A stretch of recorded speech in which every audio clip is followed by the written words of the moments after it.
Hello friends, welcome back to the channel. This is Stella of Liquid and a Half. Today I'm cutting the soap that I just molded into my 1-inch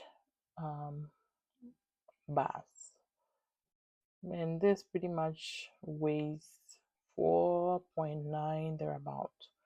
But after the curing and most of the water has evaporated over the 4 to 6 weeks, I'm going to arrive pretty much around 4.24 thereabout, which is pretty good. But usually after you finish, when you mold, you realize that it's not do some working on it. You need to beautify it. You need to plane it. You need to smoothen out with the tool. With any tool that will help you scrape off any unwanted excesses of the soap. So that's what I'm doing right now. It can take time, but it's worth it because you need to offer a very presentable soap, whether in the form of a gift or even if you want to use it yourself or you want to sell. It has to be very presentable, so like the golden rule says, just do to others as you want done to you. So you want to do your best and make sure that it looks very beautiful, very even, as much as possible.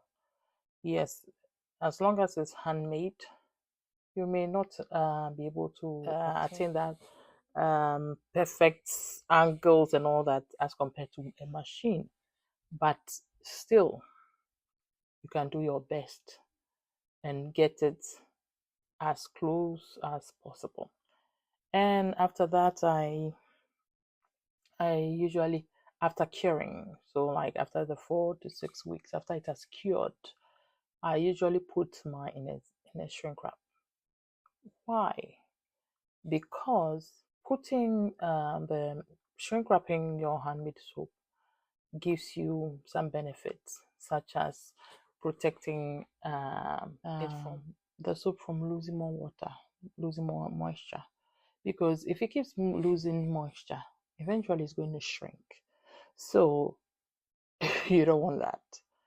You don't want your soap to shrink over time.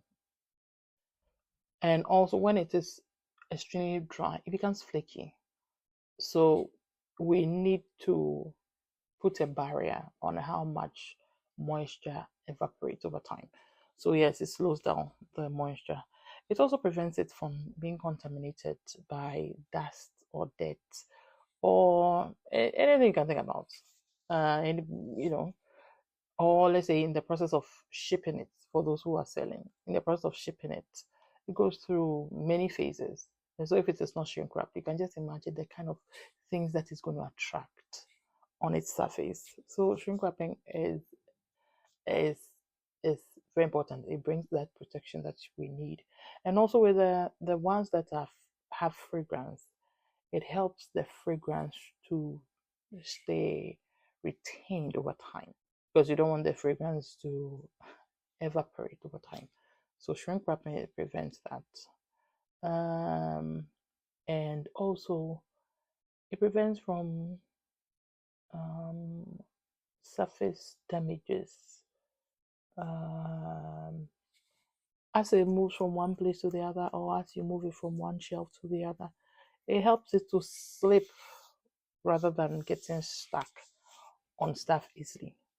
So it prevents damages over time. And also as you're shipping and handling, it prevents it from having a chipped ends or physical damage to it. And one of the most important ones is it enhances the professional appearance of your finished bar soap. It gives it that professional look. It looks more attractive when it is in a shrink wrap than when it is bare, So shrink wrapping has beautiful advantages. Some of the worries that people, and I chose a shrink wrapper that is safe. It's a food grade shrink wrapper That means it is the type that is approved to be used on food. Okay, that means it is safe. It's not going to give off any harmful substance. So that is the kind of shrink wrapper I chose to use because I don't want any toxics on the soap, and I want anyone who comes in contact with the soap to have confidence that they're using the right thing. So now I put it. I use my heat gun to actually get it to embrace the soap. So like you can see, it is now getting to embrace the soap. Thank you so much for being here with me. I thought about sharing this with you to see the other side of please don't forget to like, share, and don't forget to subscribe. Thank you so much and stay blessed. You see me very soon in the next video. Bye bye.